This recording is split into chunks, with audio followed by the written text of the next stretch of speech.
Captain Jake Reeves stood at the window of the diplomatic shuttle, watching the massive space station grow larger against the backdrop of stars. His hands were sweating inside his dress uniform gloves. After 200 years of humanity pushing into space, learning to build faster-than-light engines, surviving colony disasters and near wars over resources, they were finally here. Archon Prime. The heart of galactic civilization. "You look nervous," Ambassador Kate Morrison said from the seat behind him. She was reviewing her notes on a datapad, but her eyes kept flicking up to watch him.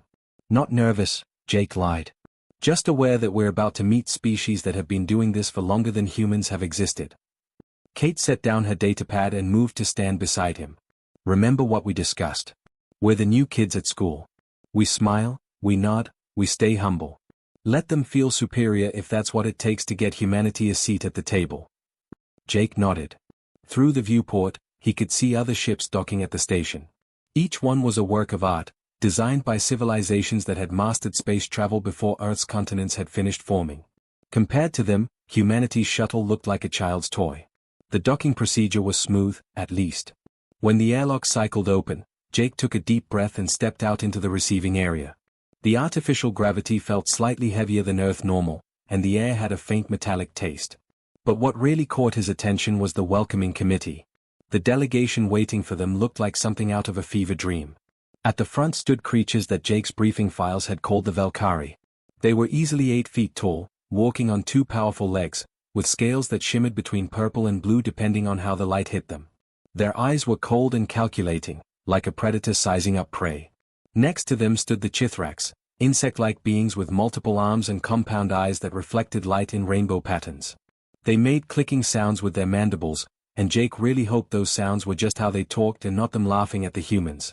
But the strangest were the Lumini. They weren't even solid. They were floating balls of pure energy, contained in some kind of force field, speaking in musical tones that the translation device in Jake's ear converted to words. "Ah, the humans," said the lead Valkyrie, his voice deep and rumbling. The translation device identified him as High Counselor Drex VA. "Welcome to civilization." The way he said civilization made it clear he didn't think humanity qualified. Jake felt Kate's hand briefly touch his elbow, a reminder to stay calm. "We're honored to be here," Kate said smoothly, stepping forward to handle the diplomacy. "Thank you for agreeing to meet with us." "Yes, well," Drex VA said, turning away and gesturing for them to follow. "The council was curious about your species. It's been quite some time since a new race discovered faster-than-light travel. Most promising species either destroy themselves or get discovered by us first. You humans managed to survive your own worst impulses long enough to build starships. That alone is worth examining." Jake and Kate exchanged a look. This was going to be a long day. The tour of the Council Museum started immediately.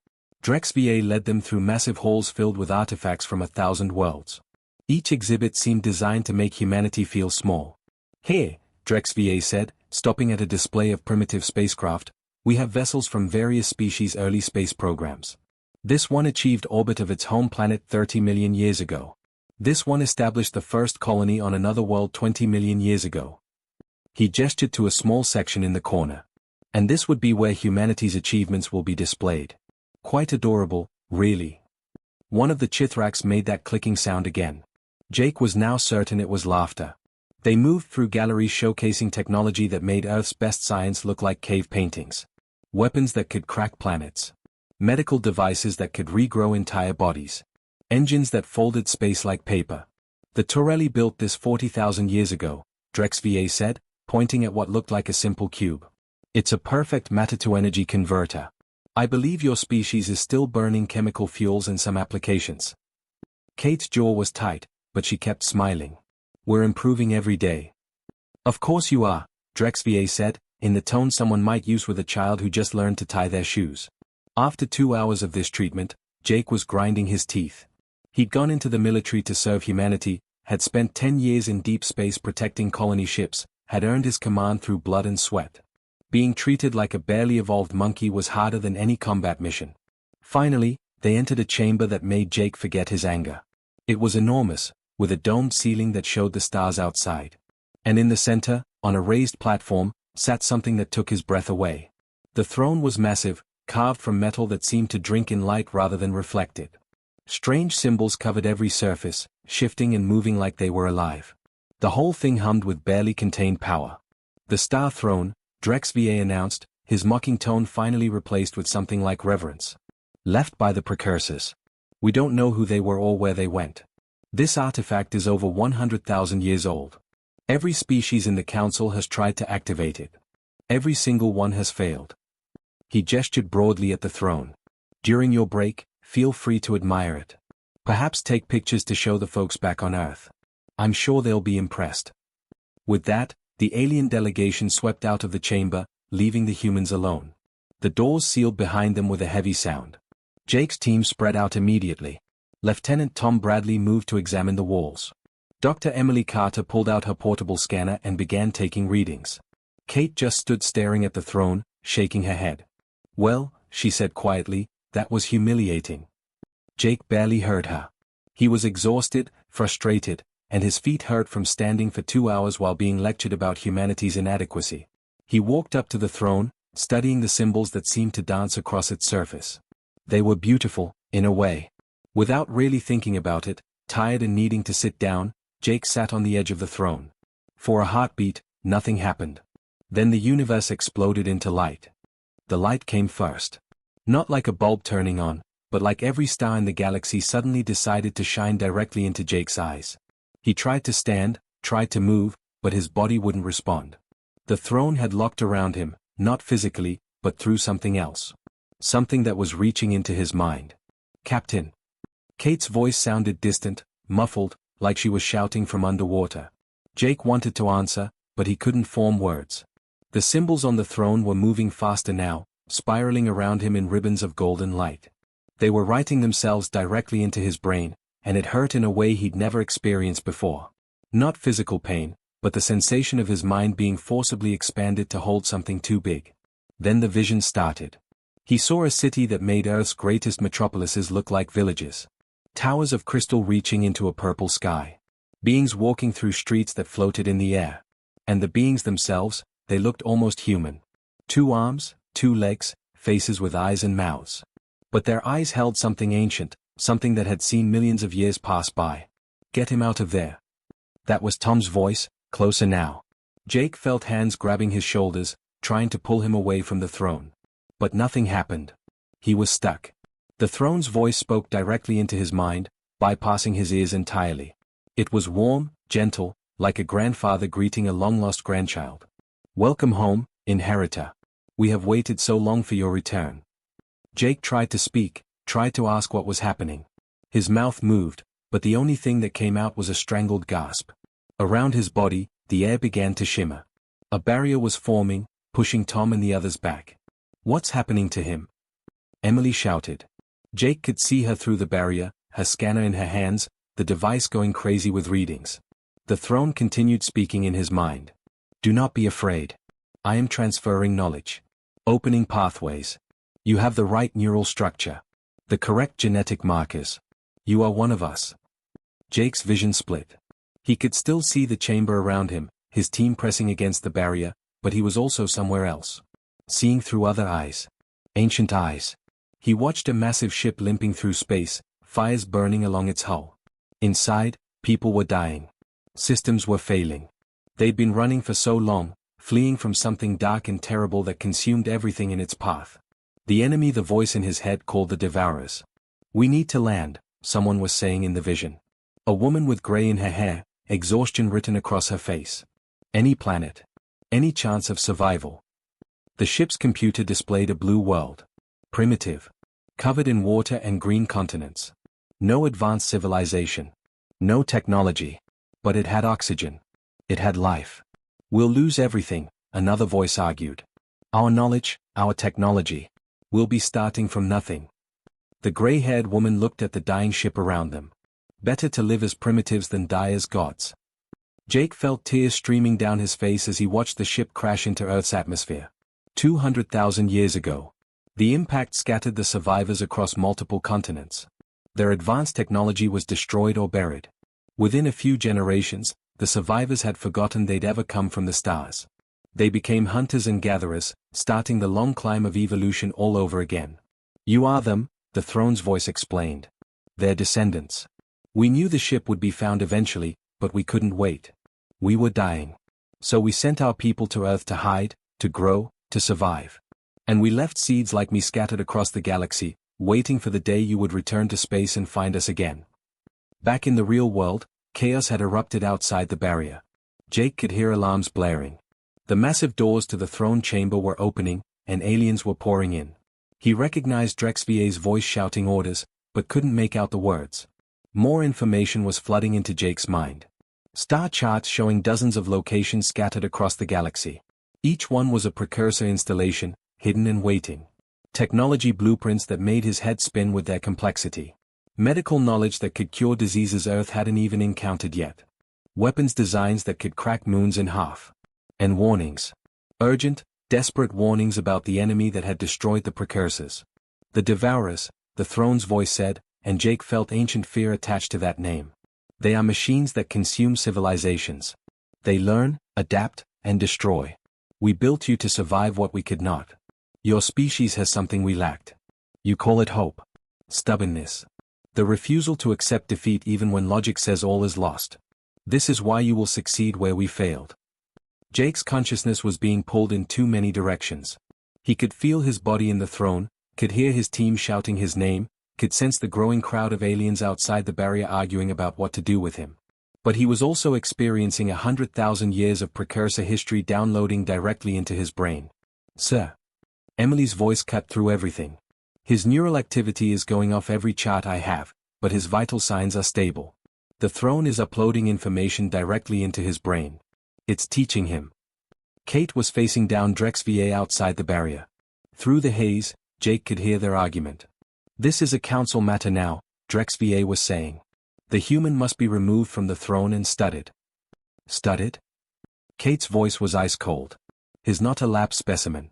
He's a representative of Earth and he's under diplomatic protection. The throne chose him, another voice said. One of the Lumini. In 100,000 years, no species has activated it. And a human sits down and it responds immediately. This cannot be coincidence. The download was slowing now. Jake could feel his mind settling, organizing the massive amount of information into something manageable. The visions were fading. The throne's presence in his mind was becoming quieter, more distant. Finally, after what felt like hours but had probably been only minutes, the golden light began to dim.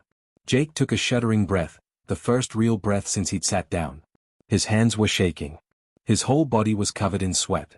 The barrier around him flickered but didn't drop. The throne was still protecting him. Jake looked up at his team, at the crowd of aliens beyond them, and spoke. His voice was hoarse but steady. I know what happened to the precursors. I know what's coming. And we have 6 months to prepare before it gets here. 3 hours had passed since the throne activated, and Jake was still trapped inside the energy barrier. He could move now, at least. Could talk. But every time he tried to step away from the throne, a gentle but firm force pushed him back. The connection hadn't released him yet.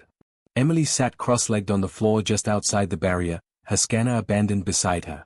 She'd been monitoring Jake's vital signs since this whole thing started, calling out updates to keep everyone calm. Tom stood guard like a statue, his hand resting on his sidearm, glaring at any alien who got too close.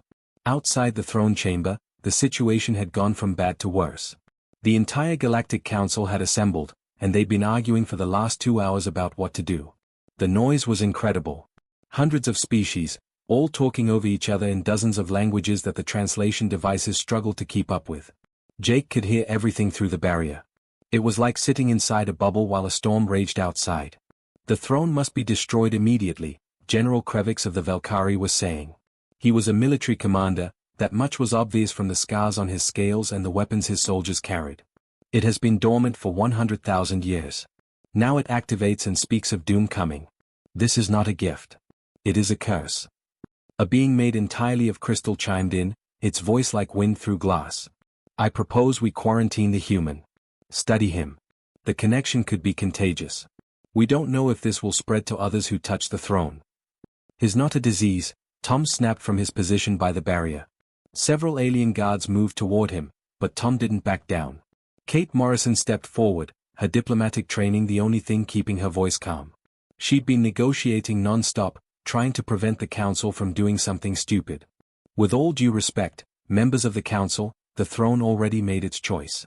You can argue all you want, but that won't change what happened. Captain Reeves activated something that's been waiting for thousands of years.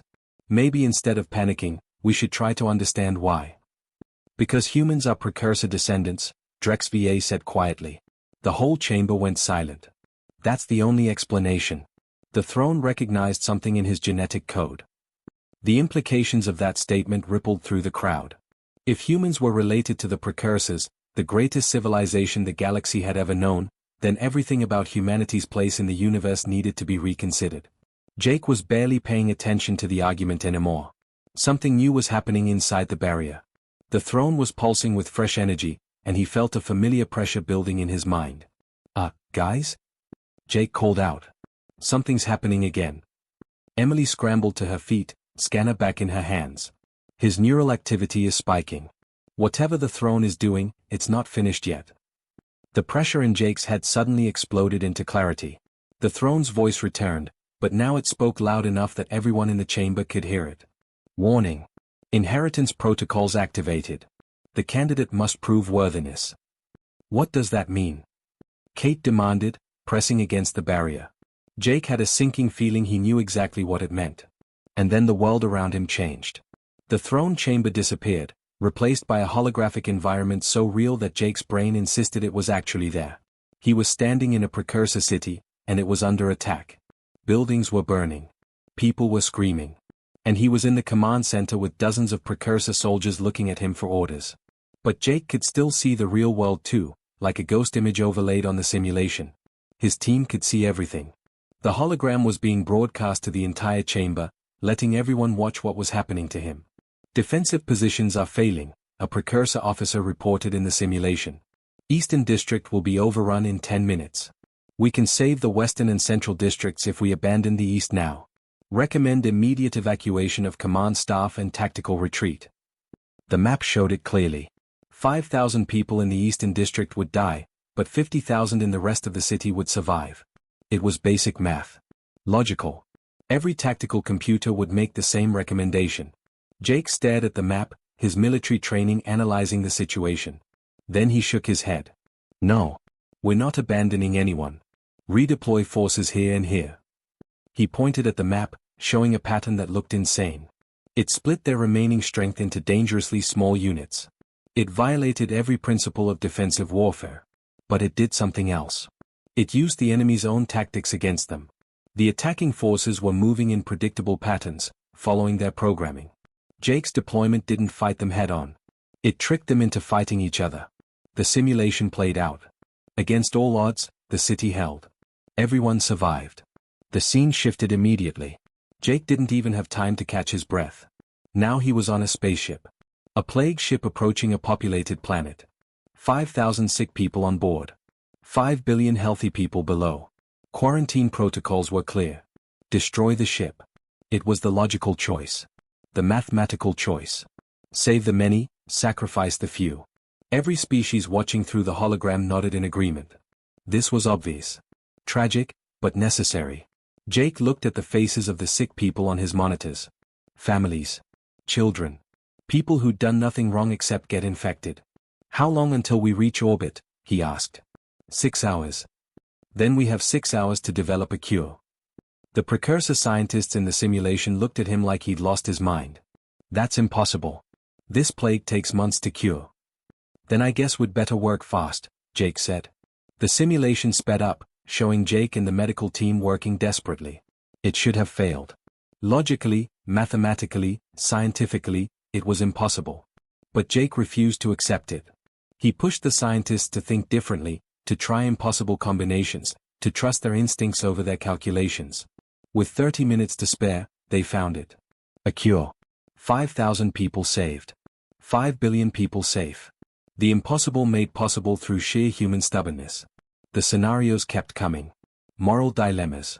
Tactical impossibilities. Situations where logic demanded sacrifice and Jake kept finding ways to save everyone. He didn't win through superior intelligence or strength. He won through hope. Through the refusal to accept that anyone had to die. Through creative thinking that broke every rule in the book. The final test was the hardest. Jake watched the precursor civilization's last stand against the Devourers.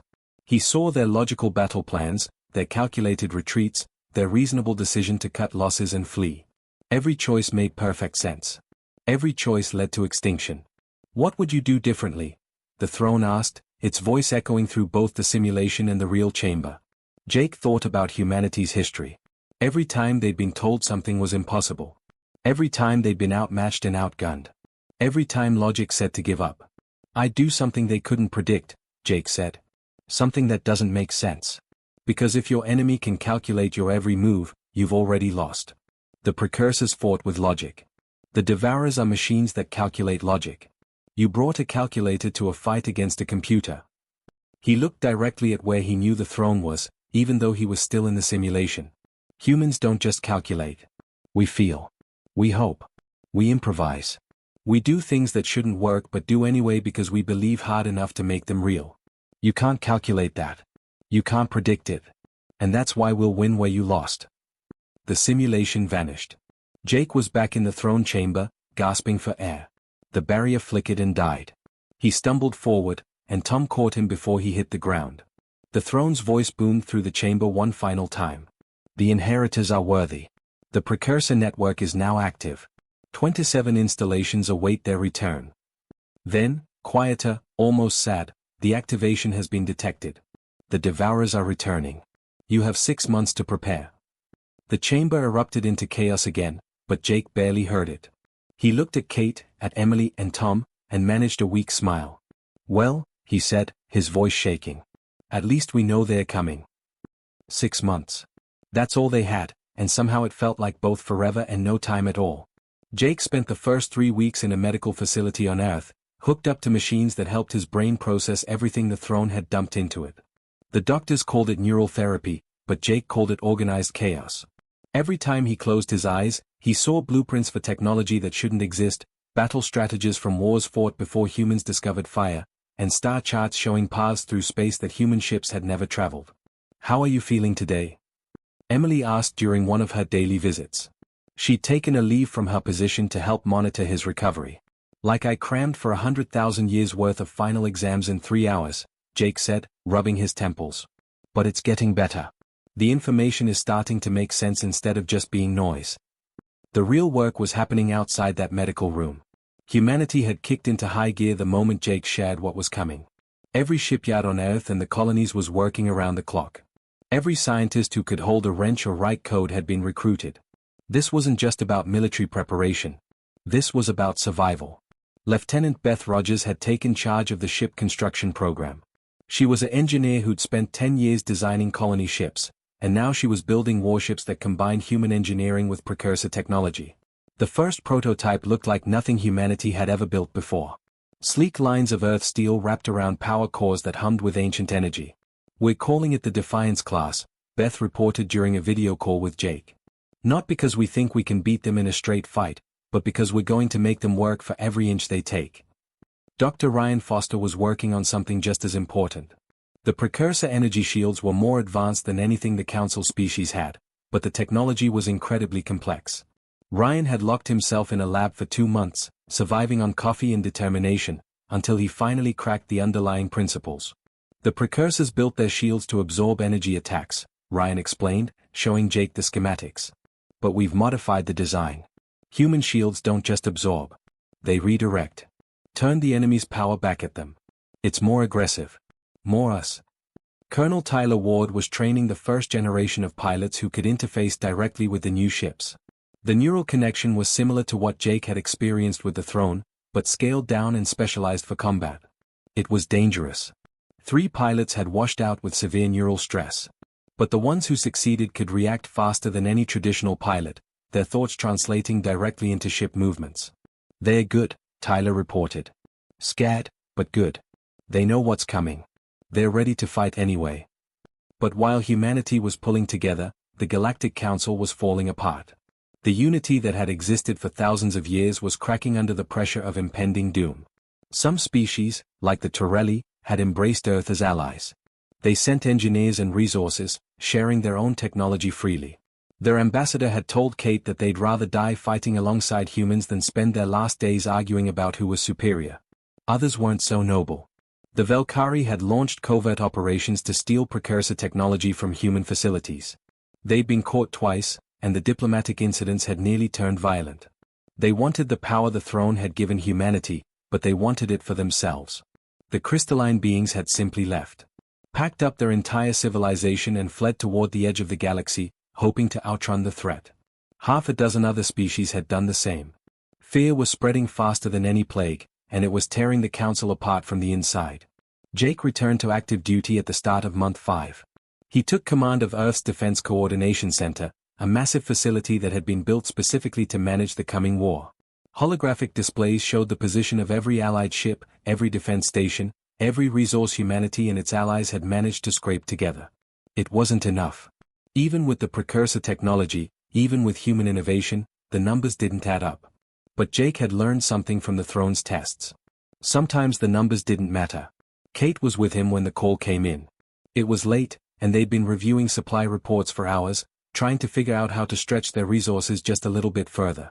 "Sir, we're getting readings from the Deep Space Monitoring Network," the communications officer said, her voice tight with tension. "Multiple contacts at the galactic rim. Very large. Moving toward Council space." Jake felt his blood turn to ice. He'd known this moment was coming, had been preparing for it, but knowing and experiencing were two different things. "Put it on the main display," he ordered. The hologram shifted, showing the outer edge of the galaxy. And there they were. Thousands of contacts, each one registering as the size of a small moon. They moved in perfect formation, with mechanical precision, heading straight for the heart of civilization. The Devourer fleet had arrived. "Get me a fleet-wide channel," Jake said, his voice steady despite the fear trying to claw its way up his throat. "All human ships, all allied forces. It's time."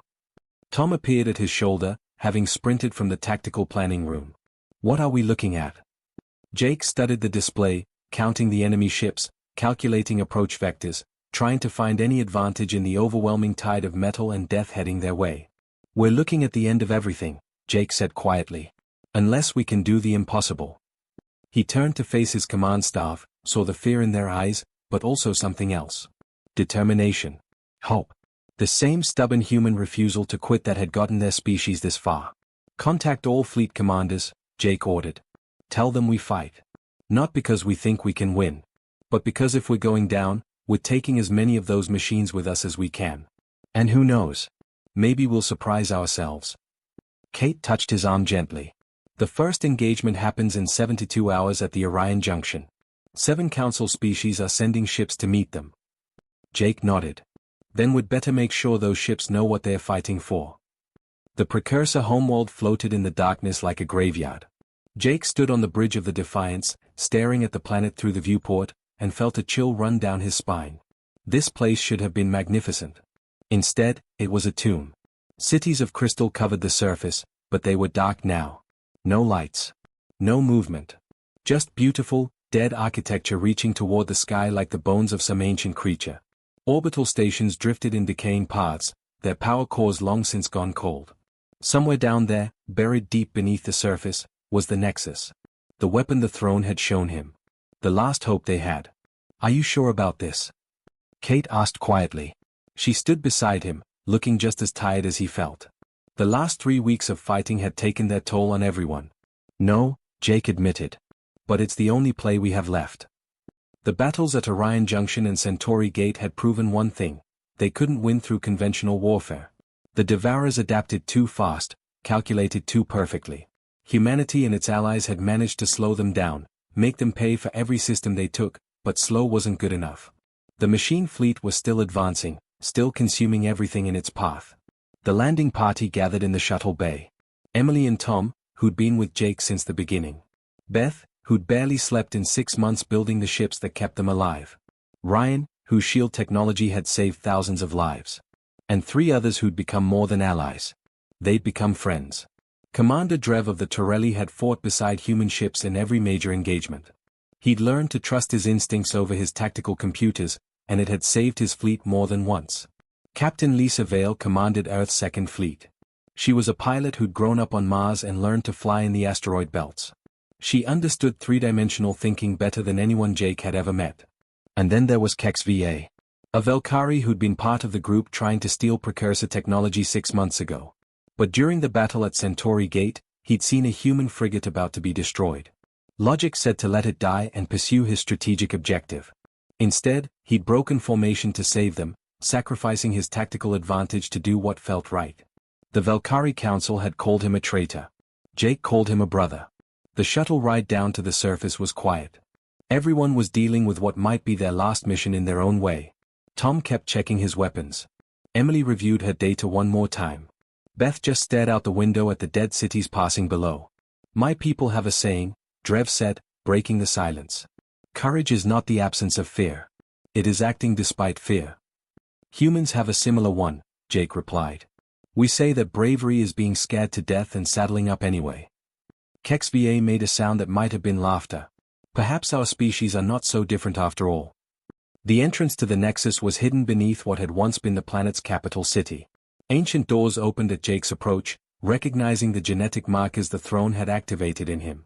They descended through corridors that hadn't seen visitors in 100,000 years, their footsteps echoing in the darkness. The Nexus chamber took Jake's breath away. It was enormous, easily the size of a football stadium, with a domed ceiling that showed the stars above through some kind of transparent material. At the center sat 7 throne-like chairs arranged in a circle around a sphere of pure energy. The sphere pulsed with light, contained by technology Jake couldn't begin to understand. Emily pulled out her scanner, and the readings immediately went crazy. This is impossible, she whispered. The energy signature alone should have collapsed into a black hole. Whatever is containing it is rewriting the rules of physics just to exist. What exactly are we looking at? Lisa asked, her pilot instincts making her cautious around anything that could bend reality. Jake walked closer to the sphere, the knowledge from the throne stirring in his mind. The precursors called it a localized space-time editor.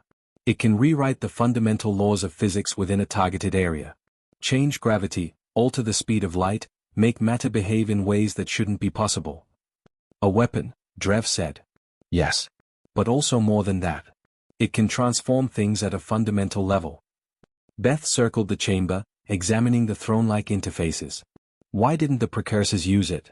If they had this kind of power, why did the Devourers win? That was the question Jake had been asking himself since learning about the Nexus. The answer was both simple and complicated. Because using it requires something the precursors didn't have, Jake explained. The interface doesn't work through logic or calculation. It requires the ability to hold contradictory ideas in your mind simultaneously. To believe something is both true and false at the same time. To imagine reality being different while still experiencing current reality. Ryan frowned. That's paradoxical. No logical mind can process that without breaking. Exactly, Jake said, turning to face his team. The precursors were too logical.